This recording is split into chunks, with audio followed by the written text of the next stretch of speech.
Have you ever wondered why some issues persist in the church? Why do certain things seem to go unnoticed, even though they affect so many?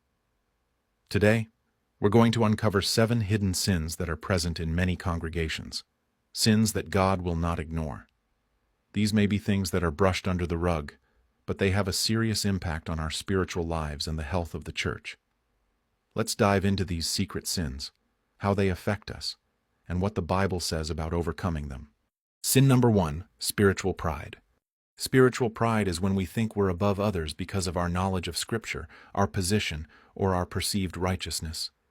It's the attitude of the Pharisee in Luke 18:11 who prayed, "God, I thank you that I am not like other people." When we begin to compare ourselves with others and puff ourselves up, we stop showing the humility Christ calls us to. Humble yourself before the Lord. James 4:6 says, "God opposes the proud, but shows favor to the humble."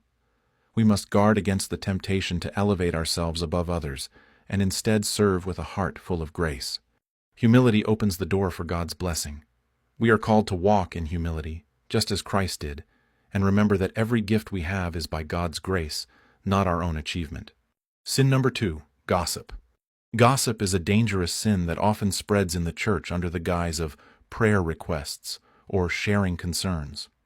Proverbs 16:28 says, "A perverse person stirs up conflict, and a gossip separates close friends."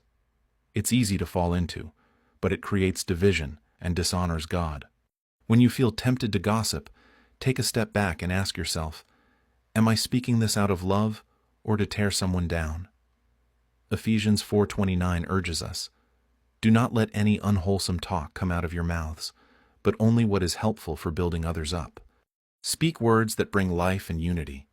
If you can't say something to build up, it's better to remain silent. Gossip damages relationships and undermines the unity that Christ calls us to maintain. Sin number 3, hypocrisy. Hypocrisy is when we say one thing and do another.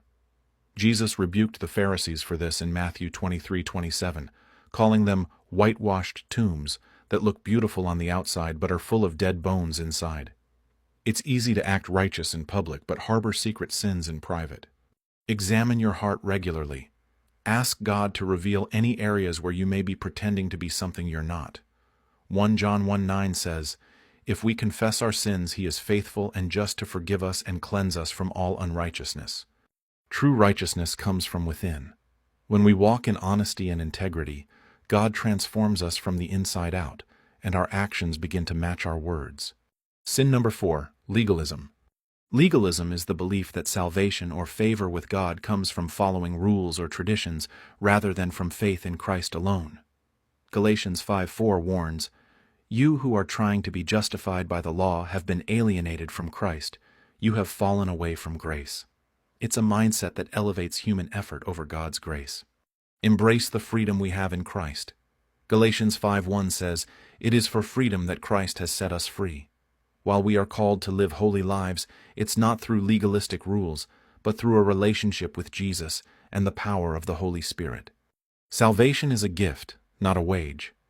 Don't fall into the trap of thinking that your performance determines your worth. Jesus did it all on the cross. There's nothing left for us to prove. Sin number 5, envy and jealousy. Envy and jealousy are quiet killers that often show up in our hearts when we see others being blessed. James 3:16 says, "For where you have envy and selfish ambition, there you find disorder and every evil practice."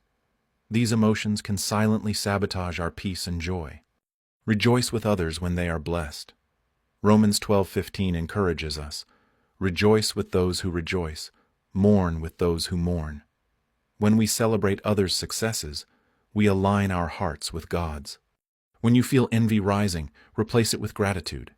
Thank God for what He's done in your life and trust that His timing and blessings for you are perfect. Sin number 6, lack of forgiveness. Holding on to bitterness or refusing to forgive someone is a sin that can destroy relationships and hinder your spiritual growth.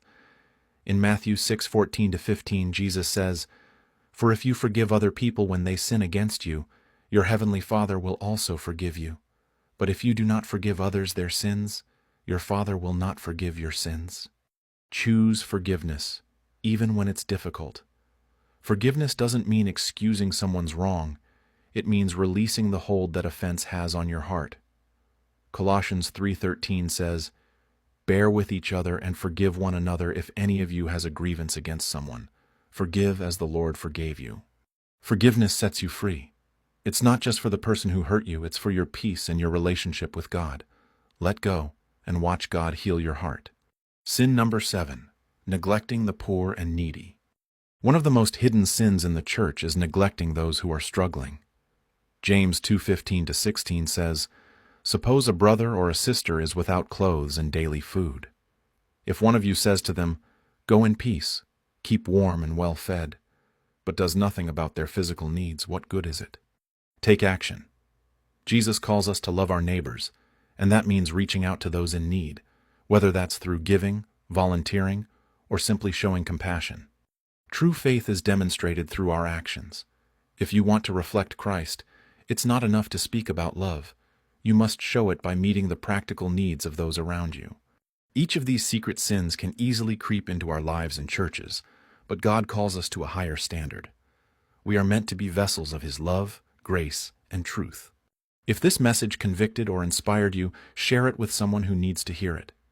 Comment below, "Lord, help me to live free from hidden sin." Remember, 1 John 1:9 assures us, "If we confess our sins, He is faithful and just to forgive us and cleanse us from all unrighteousness." There is no sin too great for God's grace to cover. You are forgiven, you are loved, and you are called to walk in the freedom He offers.